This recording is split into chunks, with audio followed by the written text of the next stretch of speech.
No. I've had such a joyous experience with it. It's Well, just been it so much just fun. goes to show you there's two There's different always standards, of course. Yeah, we'll get into it. We will get into it once we are live with the yeah. kids who are waiting. Still waiting for the They wait so stream to kick patiently in. for us. Let's go. We's ready. Hold on. It's not Oh, I also kicking want to in. talk. What the hell, man? Oh, here we go. It's coming. It's a kicking in. It's a kicking in. All right, let's go. For some reason, it takes like 30 seconds or more for it to kick in. For some I don't reason, know. Maybe I don't know either.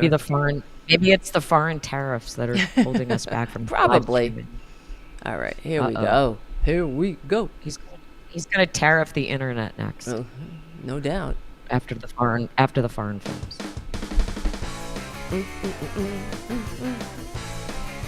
It's the intro music. It means the Tara show is starting. Dublin and Devlin are ready to go. Yeah.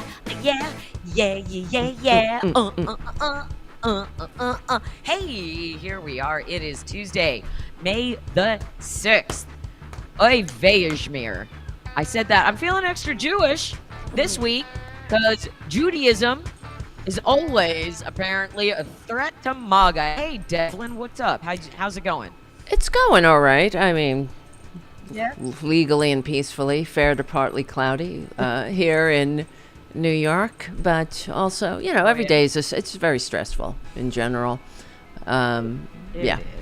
That's why we're here. Exactly. To absorb your stress and kind of make it smaller. Try to absorb it, make it smaller, make it more palatable, get you back out there to resume living. I don't know. We're trying. We're trying. Despite this administration doing everything it can to actively kill us. Hey, kitty. Hi, kitty. All the cats. It's my Tara Jr. Jr. Yes. Well, he's my emotional support cat and the producer of the Tarabuster. He comes in, steps on the buttons now and then, so I'll try to keep him away. Oh, where would we be without our fur babies? Let's never find out. Hey, so as usual, there are 400 different thousand things going on at the same time, and that's the way Trump likes it. It's all about the chaos so that you can't focus on one thing. Right. There's so many things, and it's when we always talk before the show starts to see what we're going to talk about and the things that are weighing on us the most heavily at the moment. And so, what for you? Like, if someone said you can only talk about one issue, what would it be right now? Well, I mean, the whole everything that's going on, like you're saying, this Project 2025 blitzkrieg of assaults on our society, really, on the constitutionally limited democratic republic. The founders fought a revolution to create and entrust to us. That's what's going on. And this was all laid out in that blueprint. So what really is on my mind is what I wrote about on the Substack, my last post, which was kind of epic because well, it's very long, let's put it that way. And but it's because I believe that's the problem that we're up against. The fact that the Democrats have such a low approval rating, while the Republicans, I know that Trump also has a low approval rating, but the Democrats should not be at this historic low in their approvals or the way the public perceives them. And that is because of propaganda. And I break it down in the Substack article, and this goes back to GOP TV. It goes back to Roger Ailes and the Nixon White House proposing GOP TV because we were living in a time called the Great Prosperity. FDR's New Deal created the middle class, and the Republicans saw themselves in the wilderness for as far as they could imagine. And but they needed to own the conversation, and this is what they do. They don't. And they count on this too, because when you don't have policy on your side, they have nothing to boast about. What are they going to boast about in reality? I mean, they hate trans people. That's about it, right? They target minority groups. That's it.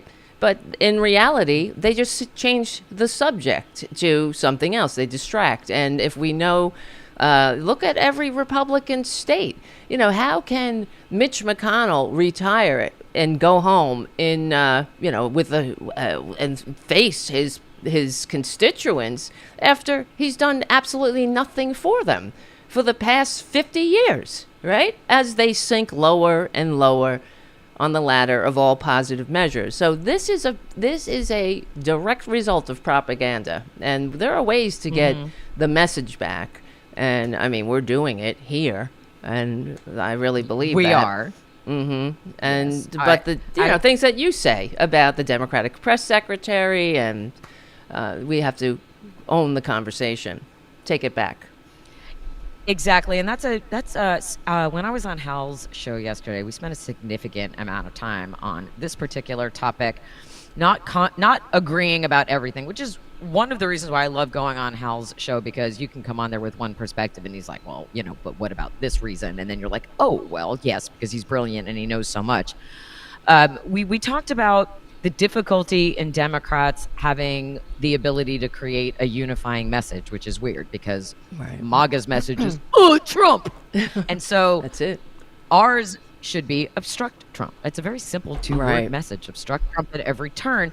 And I said they should never confirm any of his appointees for any reason, because that's what Mitch McConnell did to Obama. Their unifying message at that time was obstruct everything coming from the White House. That should be our unifying message. Now, Hal's take was that Democrats are going to continue to be forced to pick and choose which hill they're going to die on. And which ones are okay to let go and which ones you dig in. So when you have somebody like David Perdue nominated to be the ambassador to China, David Perdue guilty of inside trading, just not who you want. Hal's take was it's better to have David Perdue acting as the ambassador to China than not having anybody as the ambassador to China, especially now with all of the tariffs, Michigas. And I'm thinking, but he's an inside trader who doesn't understand math. And why? No, but. And so there's this disconnect of what we expect from Democratic leadership, what they're capable of accomplishing when we're in the minority, and when we see the likes of Chuck Schumer just sending strongly worded letters. What are we supposed to parse from that? And then now there was a quick thing that I saw earlier in that there's going to be a Democratic retreat coming up. And they're bringing in like Ezra Klein to talk to them. Ezra Klein, who was push out Biden, get rid of Biden. No, that's not who should be talking to the Democrats. It should be people like us, people like Hal, people like John Fugelsang, anybody from real independent media should be talking to the Democrats, because they're famished right now, as you might say in Yiddish, and that's not a unifying message. So that, and we still have these moments. And you and I talked about this just before we came on the air today. Here's why we need leadership in the Senate like we're starting to see in the House, and that leadership is coming from Black women. Not a shock. If you want to pull up today, Lauren Underwood, bless Lauren Underwood to the heavens, shut down Kristi Noem beautifully. So you'll recall Donald Trump was on Meet the Press the other day, and Kristen Welker asked if he's supposed to uphold the Constitution. He was like, I don't know. Yeah, you are. Yeah, I don't have that clip, the Underwood clip, do I? Oh, yeah, here it is. I know we went through it, but we went through this. So, okay, Art Candy. Okay, here we go. Oh, if you're not following Art Candy either on Blue Sky or Twitter, rectify, because she's all over it. So what happened is basically Lauren Underwood is like, Donald Trump doesn't think he has to follow the Constitution, or he doesn't know. What do you say? And she's like, well, basically, yes. And then Lauren Underwood starts reading the Constitution to her. We wanted to just show just like a little bit of this, because it's, first of all, she's there with her frozen Alina Habba Ivanka face that she's stuck with forever.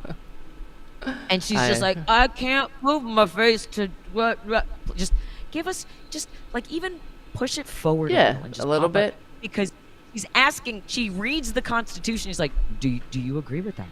And she's like, because she doesn't want to say anything in defiance of Trump, but she's also under oath, and she's talking about the U.S. Constitution. So what do you think, frozen Christie? I just, whenever I see Kristi Noem, I think how much she must hate her face, what she does to it all the time. But anyway, here, let's listen in here. Requirements, but also to make sure that they were being spent appropriately. So, of course, the president is within his authorities. Sure, ma'am, this is my time. Thank you so much. Of course, the president's within his authorities to drive policy decisions within the bounds of federal law and the Constitution, but that's not what you've been doing. What I'm asking is whether you believe you have the authority to ignore appropriations law. Do you believe that the Constitution gives the executive branch unilateral authority to withhold funds appropriated by the legislative branch? We have evaluated grants to make sure if they're being spent appropriately, and work that is underway and was authorized has continued. Other grants that have not been started and have not been authorized or obligated, we have reevaluated. Wow. And I think you're talking specifically about grants potentially within FEMA that were non-disaster related grants. What is she talking about? Ma'am, and Article 2 does not Not give answering the the question. executive the authority to withhold funds, period. And multiple courts have weighed in to agree. Multiple courts have ruled. Look at her dead eyes. Congress controls the power of the purse. That is a fact. That's not a question. That is a fact. And so if the president disagrees with certain spending, Congress passed the Impoundment Act to create a legal process to seek rescissions, and we expect him to follow the law. This administration is not just ignoring the constitutional power of the people's elected representatives. It is also violating the fundamental right of individuals. Do you believe that the Constitution grants everyone in our country the right to due process, including non-citizens? The administration has the authority to... Ma'am, I'm looking for a yes or no question. Wow. Yes or no. Do you believe the Constitution... Yes, ma'am. Do you... We have not conducted an... Oh, my God. Mr. Chairman.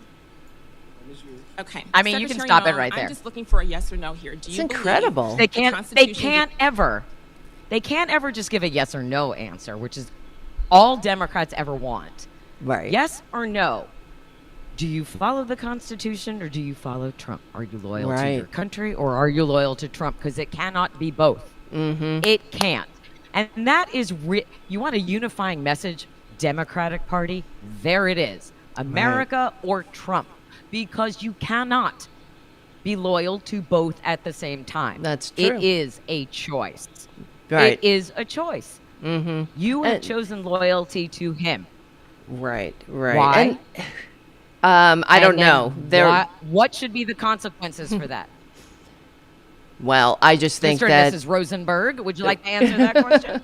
Well, I just think that the Democrats need to remind the American people that we don't pick and choose who gets due process in this country. And that's part of what keeps us free.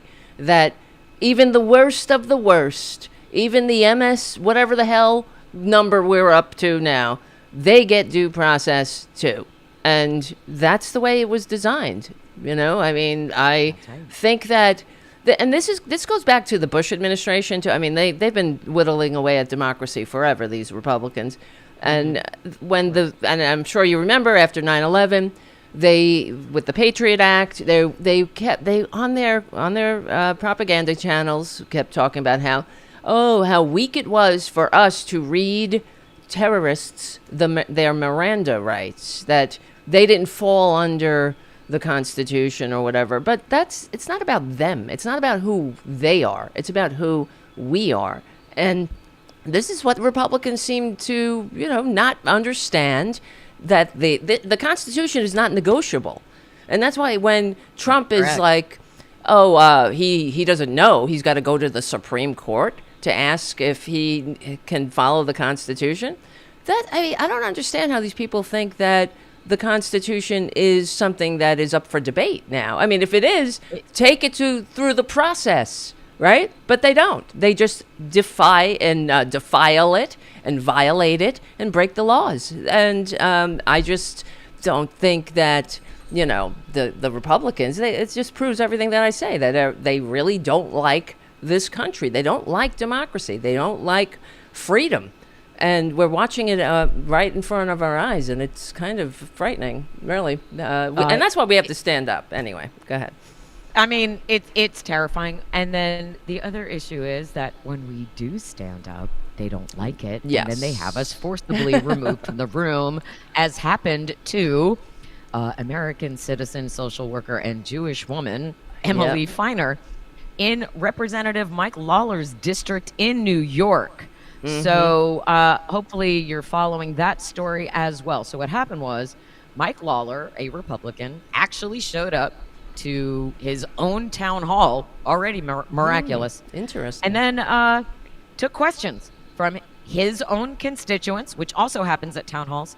And this fine lady, Emily Feiner, it's built into her name, stood up and asked the question, will you uphold the Constitution? Where is your red line with this administration?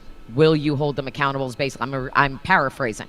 And he didn't like that. And then she sat back down, and then he sent people to remove her. He sent New York State troopers Incredible. to physically remove her. So if you want to play this, just she's very calm.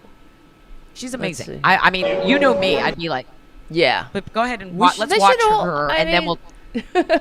They should have all watch- went limp and, I mean, blocked she's like, this. I'm not leaving. And then and then she's very calm, and everyone around her is like, leave her alone, let her stay, let her be, leave her alone. And then there's like an agitator MAGA dude who's like, lock her up, deport Lock her, her and nothing up. happens to Wow. that guy. Wow. Nothing happens to the guy who's like trying to threaten her livelihood. Right. No, the Jewish social worker woman who asked a basic question she basically said, are you going to do the job we elected you to do? And instead of answering her, this happened. So if you haven't seen it, it's something to behold. It will force. So, for instance, I'll give you a case in point. Are you serious? Incredible. Do you want China to continue to be in? I'm not reporting that. I'm reporting this. They're telling her to stop recording the bystander? Yeah, the woman who's recording. Yep. You think in a room full of people, they're not going to record this? Right. Listen to the crowd. Look at all those men around her. For what? Asking Brown a question. Look at them. Look at them putting her hand. From that moment, they're violating her her civil rights. They're violating her First Amendment rights. I mean, There you go, lady. She's a hero. the fucking Shiro is what she is. She's amazing. Listen to that. Okay, so Return to your seat. It reminds me of watching the Nazi footage. I love history, but one of the, I wouldn't say my favorite times in history, but the rise and fall of the Third Reich. There's so many correlations going on. How the brown shirts, I mean, they didn't claim power overnight. This went on for years. They tried the coup, and then that didn't work, and they decided to go through the legal process and play the game of government. But they had their brown shirts dispersed into meetings and whatnot that would do things like this, that would silence any opposition. And that's what we're witnessing. So, and in this post, they say people should lock arms and not let her be carried out. That's what I would have done if I was in that room. I would have blocked the exits with other people, because you do not, and it's like basically ironic, because she asked him a question about the Constitution, and he turns around and violates her First Amendment and civil rights. Right. So these are the people that are the free speech absolutists, only when they're misgendering somebody on Twitter or wanting to say the N word without anyone having a reaction. Or the C word or the R word. I got called the C word all weekend on Twitter. All weekend.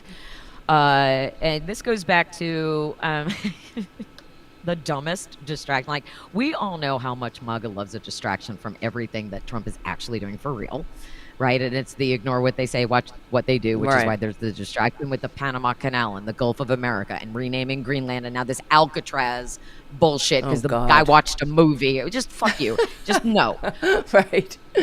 Yes. They want us mired in stupidity and distracted by stupidity and dumb things so that they can do worse things and keep carrying out the Project 2025. And we saw this over the last few days when the official White House account, which I think is now run by tweens doing poppers. Oh no. They're I mean, it's so embarrassing to watch the decline of just what they're doing. Of everything. Turning the White House into the cryptocurrency frat house. But they tweeted an image of Trump as the Pope. right? Yes. And everyone's like, yes, he should be the Pope. And Trump's like, yes, I should be the Pope, even though I'm a disgusting bucket of shit that fell asleep at his funeral with my fucking mouth open. Okay, that. Ugh. From the official White House account. Right. I don't know why the finger. Maybe it's well, that's because, what there's a picture of John Paul II with his finger. That. Yeah. Uh-huh. Right. So they did that, and it with the intention to quote trigger us. Trigger who? Now, how many Catholics on earth? I don't know. Who cares? The point is to be dipshits and make us mad, right? That's what they're trying to do, and they think that we're upset about it. I mean, I don't care about the blasphemy because I'm not religious. I'm an atheist. It's not about the blasphemy. It's about the hypocrisy, right? Because of who the Pope is supposed to be, what the Pope represents on paper. Instead of, I'm distracting you from the evils of the Catholic Church and all of the raping of altar boys and other people and the stealing of the money and the fleecing of the poor. I'm distracting you from that by wearing these beautiful robes. Anyway, but Pope Francis, for all intents and purposes, was a cool Pope in that he was a little bit more liberal in his and loving and more, but still the Pope and still, the Catholic Church. And Donald Trump is the antithesis of anything good and right in the world, aside from being an adjudicated rapist, convicted felon, pedophile, Epstein bestie, also thrice married. Married. Which cheated on all his wives. Yep. Right? Right? And the Pope has to be chaste, so that automatically cancels out that perv. And it's just the Pope represents goodness, and that's not who Trump is. Basically, right? And so the Pope is infallible too. That's the other thing, that he wants that infallibility. He wants people to be universally beloved, and that's not going to happen. So, you know me, and I like to maybe stir a little shit sometimes. And I don't do it to start shit like Taylor Swift. I don't start shit, but I can tell you how it ends. And it's one of the I'm more of a reactive person. I don't wake up every day going, ooh, who can I fuck with this day? I'm more like, oh God, oh Jesus, all right, fine, I have a react. So I'm reactive. And so what I did, if you want to pull up my Twitter account, my pinned tweet right now. I love it. I just burst out laughing when I saw it. I believe AI is the devil, and I'm not a fan. As a writer, as a creative, I think I don't need AI to help me do anything. I can write all by myself. Thank you. But if you go, I think it's in my pin tweet. I gotta. My pin, wait, I have to call it up. Yeah. I played with the grok for the first time, or one of the first times, and I created an image of the Pope. Is that it? Oh, wait. I was talking. Nope, there it is. I just was talking about your banner. Your banner. That's my banner, but there. Okay. So I made that. I did that. That's my AI. I will take credit for that. That's great. I made that. You did it's good. Beautiful, right? You did good, kid.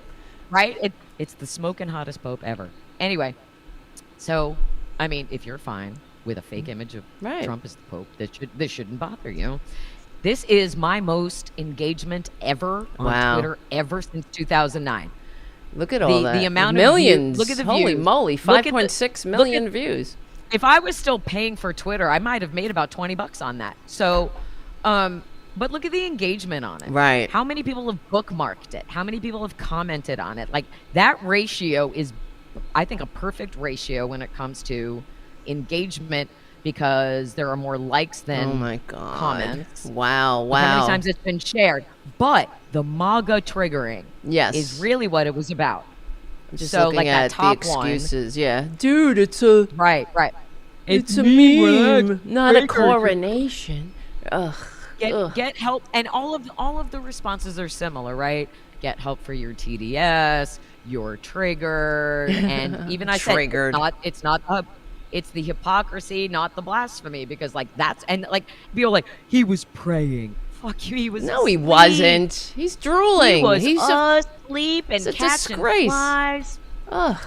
I was so entertained by the triggered responses, and I'm just like, and I gave it back as good as I got it for a while. You can't keep up. Right. There's like 9,000 responses. I'm not going to sit there for hours, but that guy's a special one. This guy I got here? called this. there's that guy. There was one guy who only responded with really bad memes that constantly called me the C word. That's and that's why I made my header on yes, the Janie Godley photo, because good. if you're gonna use that word, I'm gonna use it too. And it just, but it's funny to me, and I talked about it a little bit with Hal yesterday, and he made the point, which is the whole it's the anger. Look at that. Look how fucking look at him. Look at him. Look at this. Look at that word Doge, enforcing Doge, taking back the Panama Canal. All these great important issues. You are paid. You are paid and controlled opposition. I wish. Are we paid and controlled? Look at the shirt I'm wearing. Women don't know you shit. Nobody controls me. Nobody. I am not in a cult. I am capable of holding our leadership accountable. I am capable of thinking and speaking for myself. All of that. I haven't even responded to that. Look at the delusion, though. Oh, my God. I'd like to fact check all of this. I will. I'm going to run it through. I mean, that's a whole lot of MAGA words. Yeah, no, it's just all bullshit. So who is controlled? Right. It's all right from Fox News, all the bullshit. Yeah. Executive orders with national emergencies, cleaning up the messes, cleaning up the exposing stock and trader fraud. I want to bang where's my hammer? I need to bang myself in the head. This is unbelievable. Every accusation is a confession. But it goes to what I wrote in the Substack piece. How it is propaganda. Delusional. That's right. They're not getting they're not coming up with this. Right. So go ahead and click on his profile. Go to the right and click on his profile. This Derek Johnson guy. Oh, God. Look how many followers he has. Look at him. Fact check this. Okay, if he has you're wrong. Yeah, I will fact check it actually. And you're wrong. Ask. You almost don't. But see, he is indicative of the kind of behavior. We've talked about the MAGA behavior on this show many, many times, which is the way they try to manipulate language and turn things into a semantics argument and attack the messenger instead of addressing the issue. Right. And it's the constant moving of the goalposts. And it's never, ever, ever taking accountability. Now, over the weekend, I got a different guy, who was on my jock big time. And it was one of those where it was like he would try to compliment me, but then he would say something terrible in the same tweet. And his point was that I couldn't understand the difference between the felonies he committed, his felony fraud trial, and the E. Jean Carroll trial, and that I kept mixing them up. Really? And I I'm don't like, think so. No, because he was arrested 4 times. That's 4 separate things you can keep track of. And he had more than one trial in the E. Jean Carroll case because he kept going back and appealing and defaming her more and paying her more. And he was like, no, he didn't. And I'm like, yeah, he did. Aren't you the do your own research cult? Right. And then what happens with these idiots is I just forget about them because I don't care, right? They don't land, they don't stay in my brain. I trigger them and they'll remember me forever. I forget about them as soon as I'm done. So I forgot about this guy, and then later in the day, I tweeted my screenshot of my Trump block, which I've had since August 2015. And there are times congratulations. You're like, thank you, it was earned. But I got it in August 2015, and he has never unblocked me. And there are people to this day who believe it's fake. That I faked it. I somehow created it. First of all, I have no Photoshop skills whatsoever. Also, I mean, if you look at it, it's from when he was campaigning in 2015. That was his header then, and whatever. If you look, and I've repeatedly shared it over the almost 10 years since I got it. So the same guy came back and was like, "There is no way he blocked you." Because you're an idiot, and you only found out today that he committed felonies. And I was my God. No, I found out the same time everybody else found out, you fucking moron. So I was like, okay, Tiny, here's here's my tweet saying he blocked me from 2015. What do you say now? And then he writes back, I'm impressed. Oh, well, okay. I'm proud of you. Doesn't say he was wrong. So you want to play semantics with me? I'll play semantics with you. So I come back and I go, but okay, so now you can admit in front of all of everybody that you lost to a girl and you were wrong. MAGA hates that. Can they admit? That. They hate No. Nope. No. Okay. No, not normally. So he was like, dude. Keeps calling me dude. Keeps calling me bro. Oh my God. Bro. Dude. What Bro. a boring bastard he is. I totally. He was like, bro. I already Bro. did. I'm like, no, you didn't. I was like, no, you didn't. You said you were proud of me, which is condescending. Said you were impressed, but you didn't say you were wrong. And he's like, how many times? Look at that. A homosexual Muslim. Yeah, well, this is what I'm talking about. Is what Trump is. Where right? are they getting? Where they go. Right. What that's supposed to be Obama. You know, he's gay. Michelle Obama is trans. You know, like that's their QAnon, you know, cult. And where are they getting it from? They're getting it from Kremlin-funded influencers that, you know, the people that hate this country. You know, Russian-funded, authoritarian dictator-funded psyops, basically, and they fall for it every time. They should be ashamed. And it's all rooted in jealousy because there's no such thing as a sexy Republican.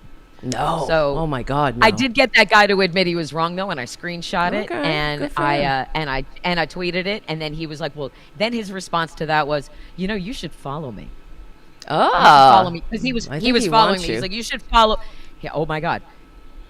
He goes, "You should follow me back," and then right underneath that, he goes, "You're kind of a bitch. You know that, right?" Oh, fuck you! Like, wow. So, he's my final God. My final dispatching of that one was quote tweeting and go, "This is some real Andrew Tate shit right here."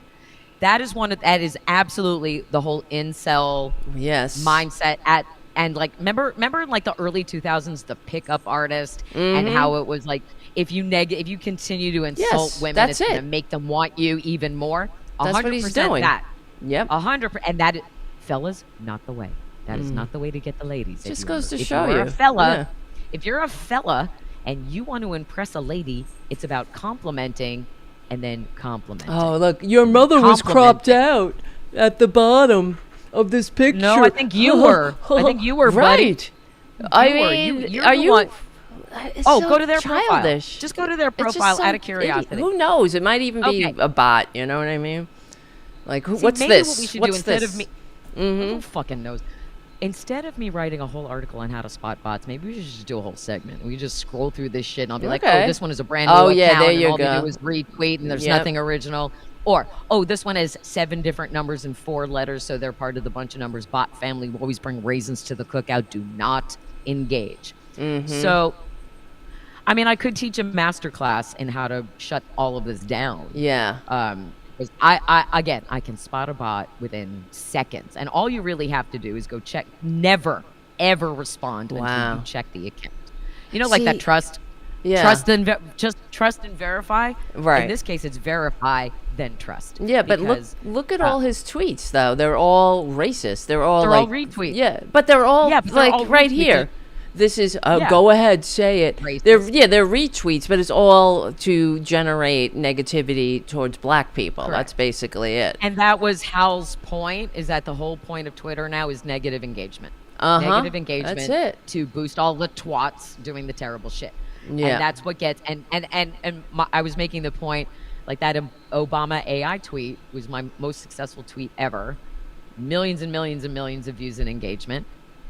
Nothing I ever tweet about my book ever comes close to that because it's a positive thing.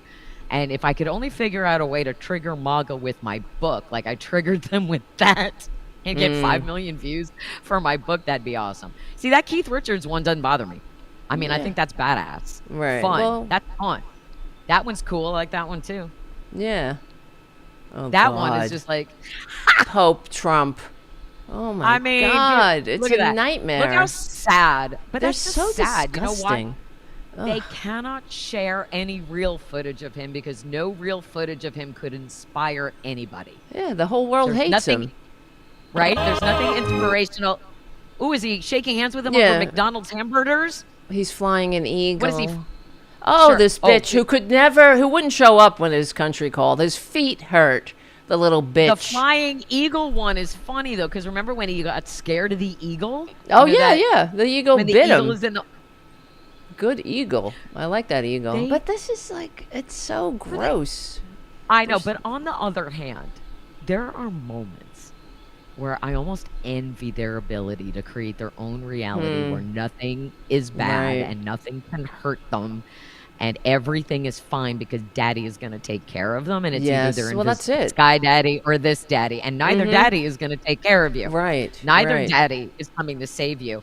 But I envy that very simplistic world view. It's a very small. They're small. Yeah, small-minded. I envy.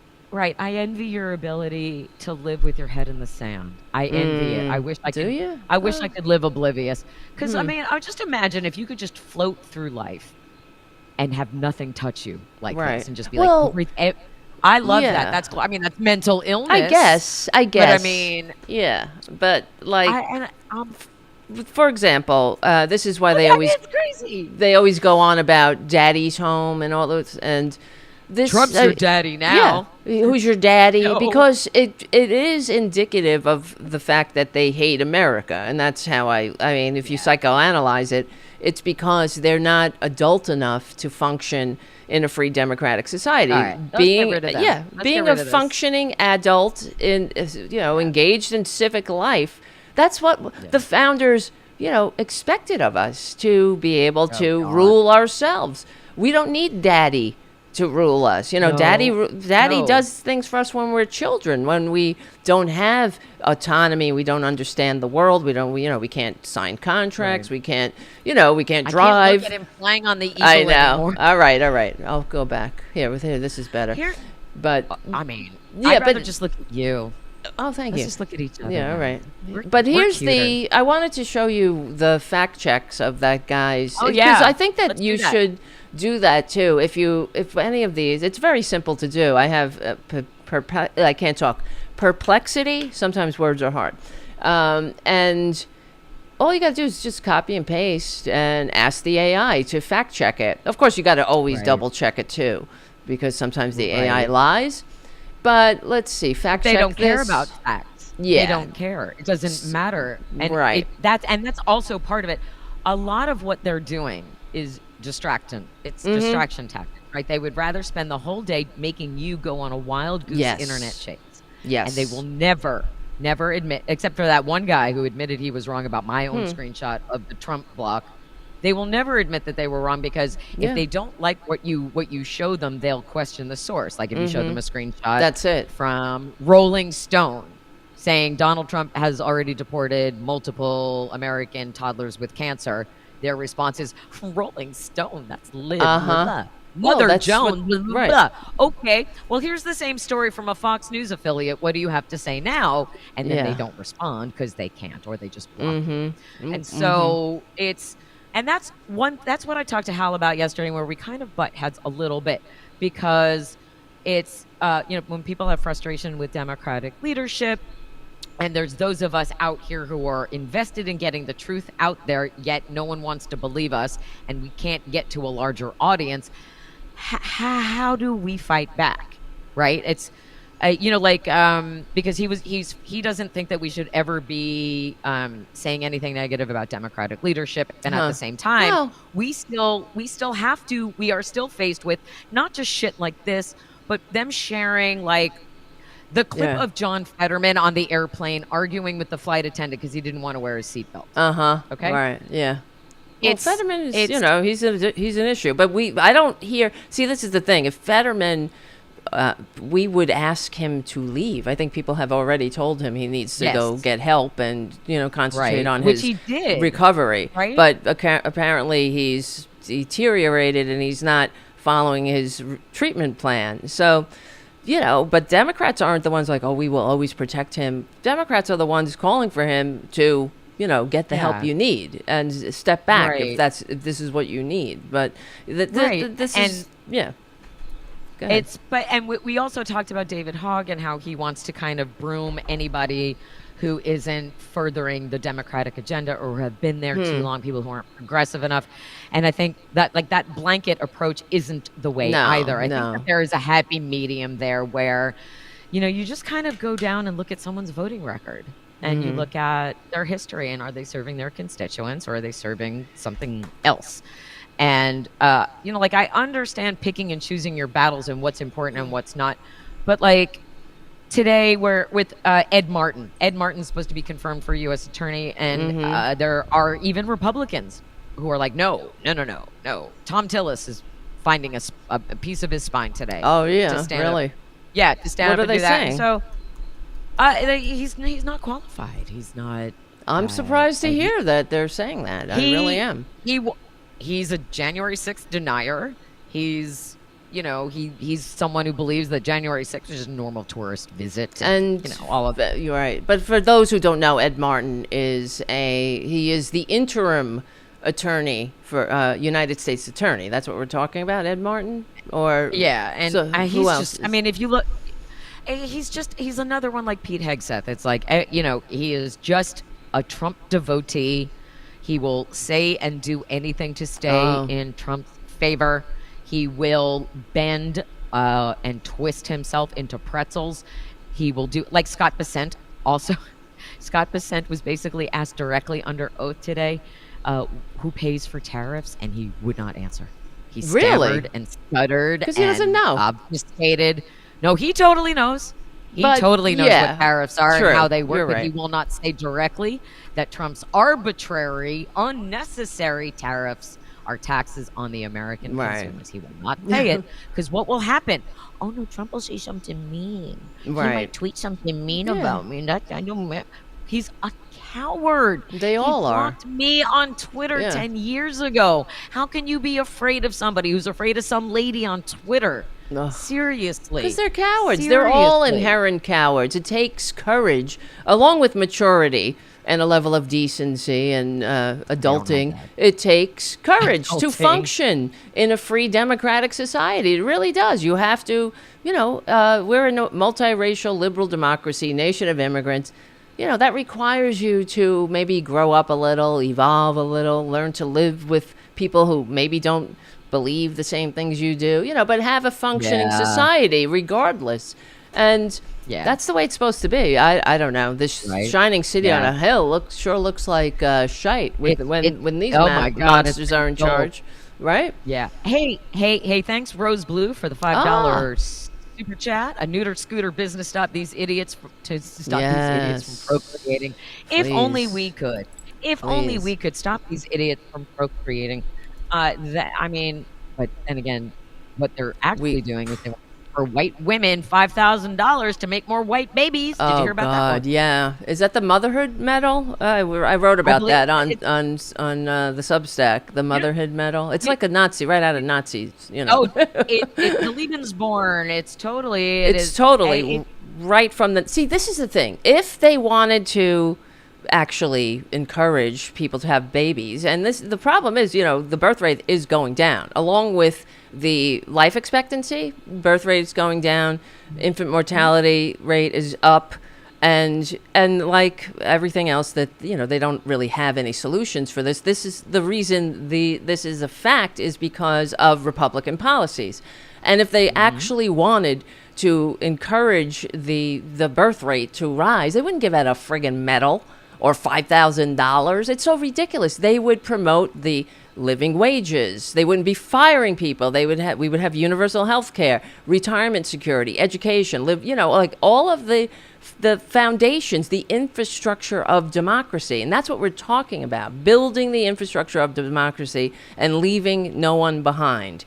That's the democratic message, I believe. And it's all performance art for them, and they can't help but leap or look into a fascist, bag of tricks, because that's who they are. Even if they don't know that Hitler gave out a motherhood medal, it's the same, because this is who they are inherently.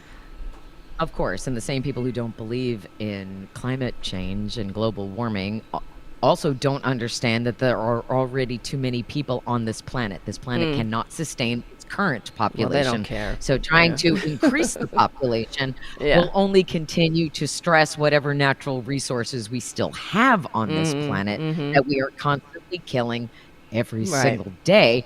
However, if they are able to implement their real plan, which is to get rid of all of us and replace us with the white Christian obedient babies, then they can control the population. That was, the master plan of Hitler's. The Great Replacement thing is actually getting rid of everybody who isn't white and Christian.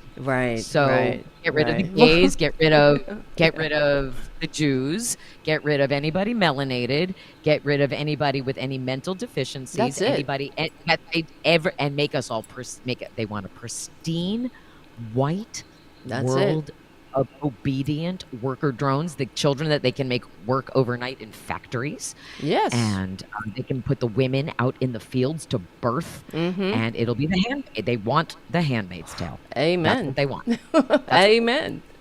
It's up to us to stop them.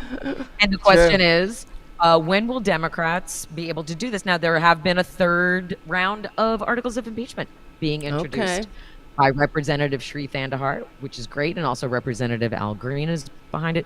And yes, you do need a Democratic majority to have an impeachment, but I would say that enough Republicans would also vote with Democrats if they just held the vote behind closed doors, because they're all cowards. At this point, I'm fine. I'm fine with that. You didn't do it the first time. You didn't do it the second time.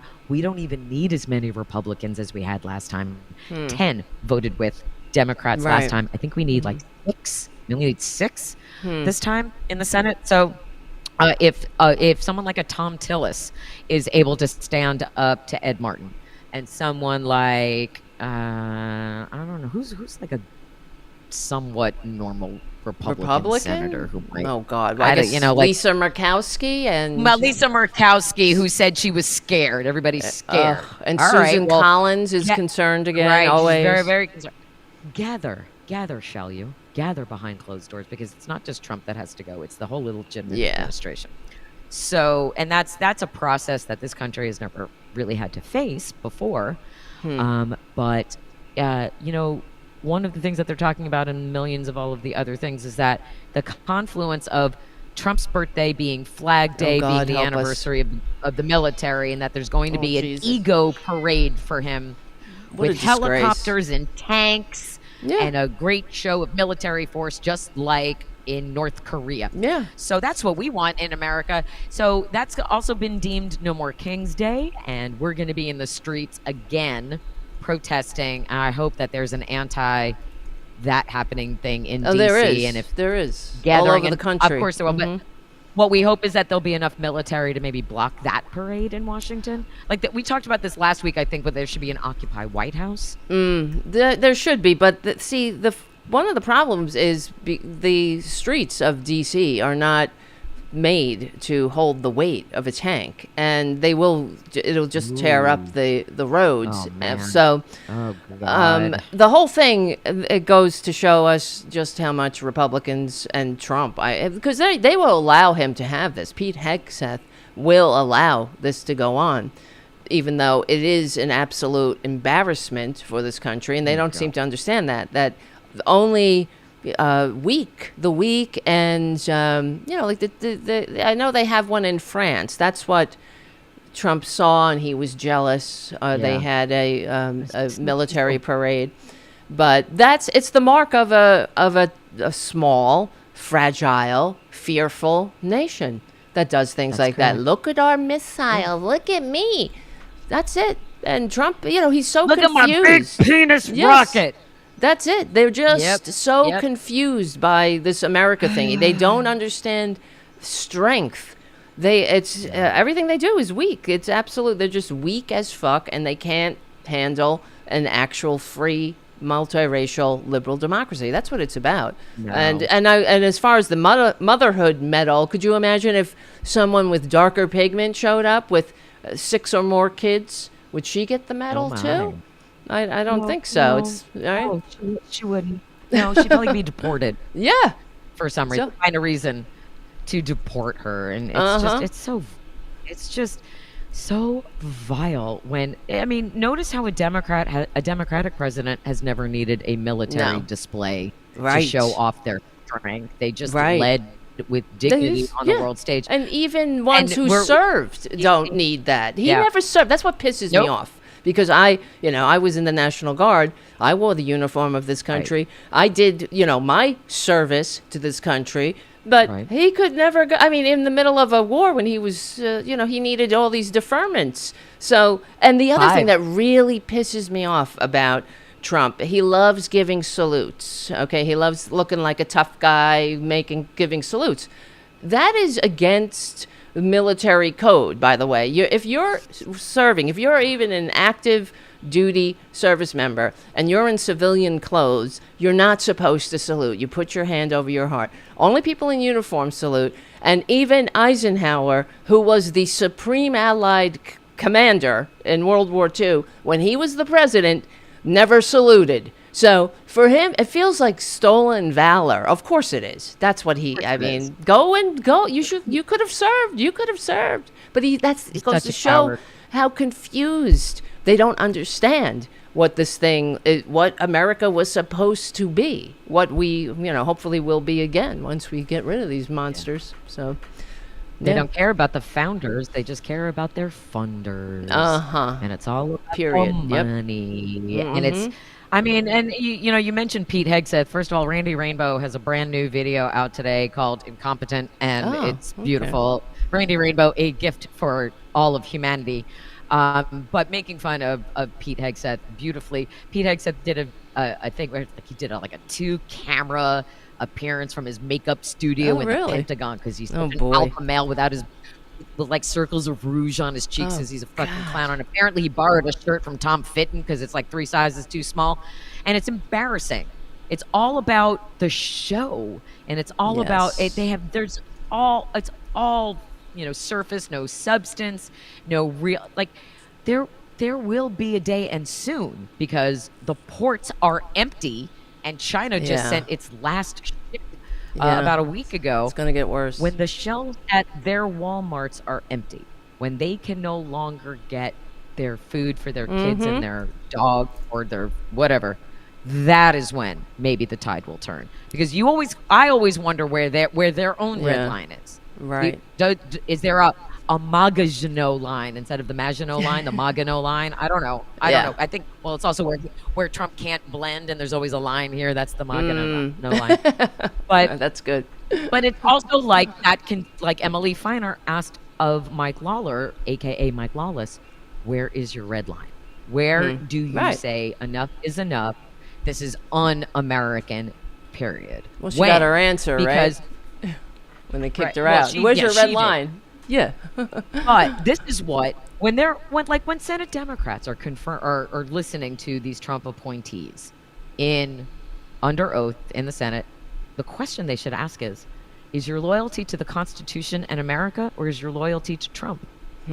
That's the question I want read into the historic record. Right. That's the question, because if there are future generations to look back at this time and wonder how it happened, aside from the fact that Democrats never demanded a forensic audit of the 2024 election and Trump was bragging about it being rigged like 2 days ago, aside from that, they're going to wonder who put up a fight and who didn't. It's basically like, looking back, you look back at the Holocaust, you look back at other uprisings in history, who was there fighting and who gave in really fast. That's, and that's where we're going to have to start judging people now. Yeah. Because history will revile them. That's for sure. Right? You can't be wishy-washy about fascism. You really need to choose a side there. You're either for it or against it, right? So I'm against, So the measures that we take to fight fascism have to be really clear.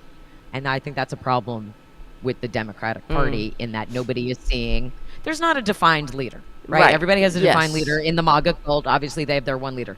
They refuse to anoint Joe Biden as our leader, when we should have, right? And detractors from Biden don't help.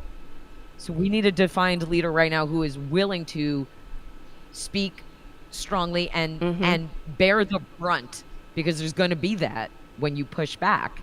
Right. But we have to do that. There has to be, in unprecedented times, you take unprecedented action to fight back. And so, like, you can be in the streets every day, but if he's openly defying the Supreme Court on a unanimous decision, what do he do? Well, that's the thing. Right? When I'm thinking about Chuck Schumer, his strongly worded letter, but this is the problem, too. Did we see this strongly worded letter? Was it released to the public? Did he make a big deal about it? Did he go on media and say, this is my strongly worded letter, and put down the lists and read it into and get everybody on board with it? No. That's what I mean. Like, who cares? Your strongly worded email or letter behind closed doors, it has to be out in the open. We have to know about it. People have to, you got to use your voice. Otherwise, I mean, what happened with the revolution? Did it happen? Did people not talk about freedom? Did they not pass around the pamphlets of Thomas Paine? Or it was just all, behind closed doors? No, it was happening, and the conversation was happening. That's how it built and grew steam and grew power, and people, signed on and said, yeah, let's overthrow this king. We don't need an aristocracy. We don't need a monarchy. That's right. So, that's right. That's what pissed me off, too. Where is this? I wrote a letter. Okay. So you say. Well, let us in on it, too. How about, right? That's leadership, Democratic press secretary, every day, every single day, whether they're allowed to hold their conferences in the White House or they have to do it at the Capitol. It has to happen. It should have happened already. I've been asking for one for 3 months.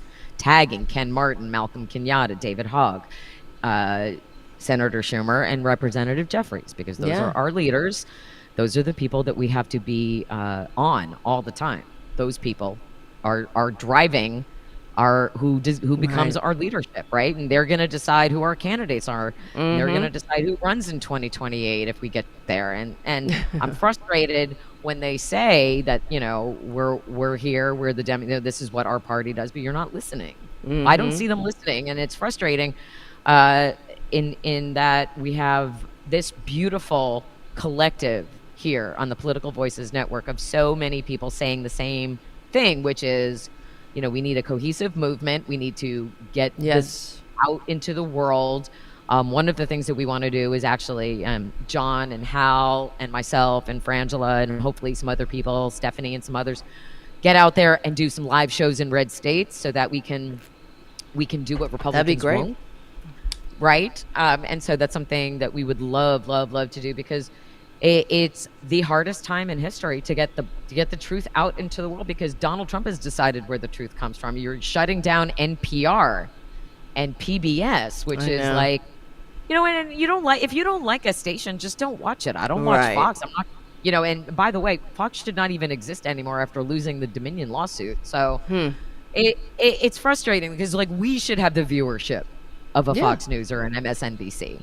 And so, but the way we do that is we just have to continue to build this community. Yes. And so, we usually get, which is great, we have about 100 or so people in the live chat with us right now. And thank you to Jim for being our moderator. Thank you. Amazing. We appreciate you so much.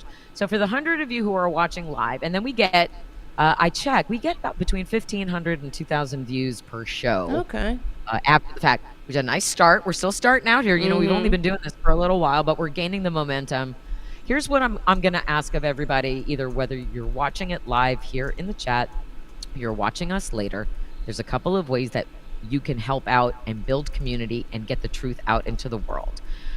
You can pay for a subscription to either my Substack, Devlin Substack, Political Voices Substack. What we're asking for is between $8 and $10 from you a month. So in the grand scheme of things, that's not a lot of money, but if it is, because I understand, I have to watch every single penny, because I do. Right. So if you can't do that, share this show on all of your socials. That is free. It is free to share a link. So you can say, hey, the Political Voices Network is amazing. And it's got all of these genius political comedians, and they tell us the truth, but they do it in a way that's not so scary. Right. That's what we're really here for. And it's about supporting each other and growing this community. And the only way we're going to do that is organically. Right. And that's it. Yep. Every time we go on somebody else's show, we do the cross promote, like talk about it on Hal's show. Tomorrow, I'm doing Dino Badala's show and Bob Seska's show. So nice. Thank you. And then, of course, we're back here on Thursday. So it's about sharing and letting people know that we're not helpless and we're not hopeless.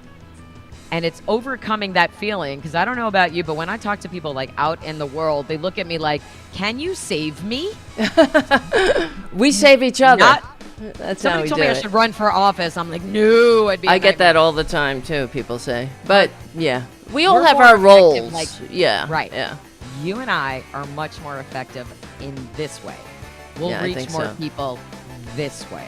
And I'm going to continue to invite Republicans to join us here, either in the chat or come be a guest, because I genuinely want to have those conversations. I have questions I would love to have answered.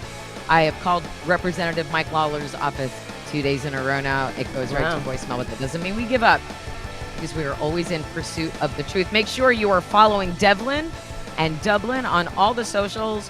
Blue Sky, Twitter. You have an Instagram, right? I think so. Yeah, I do. Tarabuster show. I know. Political Voices Network has a new. I know. Political Voices Network also has a new Instagram that everyone can be following. Awesome. Building. Yeah, we started with the clips from the Not the White House Correspondents' Dinner, which was such a great show, by the way. That's great. We need to do more shows like that. Also, I don't think we need to have a real occasion, and I think it might be a really smart thing to have.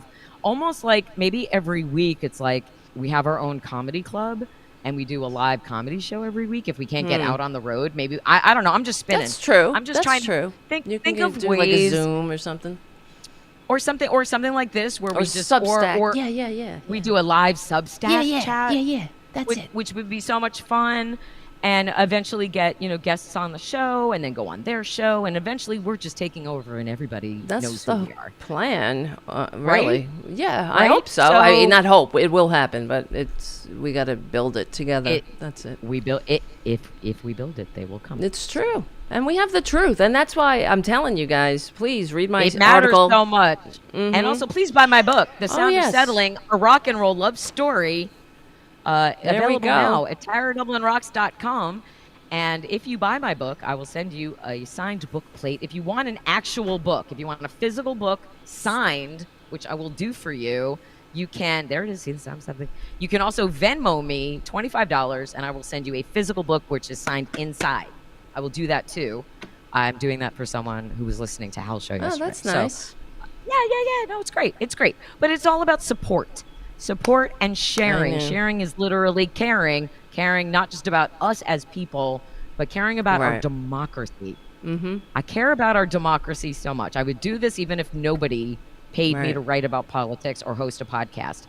I would still be out there every single day screaming into the abyss, because there's no amount of money you could pay me to sell out my country. No, me neither. Like Tim Cesspool or Cat Turd. Right. No amount of rubles. Can't dangle any rubles in my face. Or Zuckerberg, too. He was getting paid in rubles for spreading, allowing fake news on Facebook or whatever. So, yeah. And that's what I wrote about it on the Substack, how not only how we got here, but how the algorithms favor right-wingers. And that's not just us saying it. So read the Substack that I wrote, and it has all the links and the receipts, how left-wing voices or the actual patriotic voices are suppressed on these platforms. It's the truth. It's the truth. So. It is true. And remember, Republicans do not hold a copyright on patriotism. They don't own our flag. It belongs to all of us. And that was one of the prevailing messages at the Democratic National Committee. And they can't. And the whole point, your government isn't supposed to take anything from you. It's supposed to give you the tools to have a long and prosperous life. Right. And all it's supposed to take is your taxes. That's it. Yeah, the infrastructure of democracy. Moving. Exactly. Yeah, we're supposed to pay our taxes, so we all have a chance of a decent life here. So, all right. That's the end of the show. Take care of yourselves. Take care of each other. We will see you back here on Thursday, same tower time, same tower channel, and have a good one. All right. See you later. Bye, Kitty. Bye.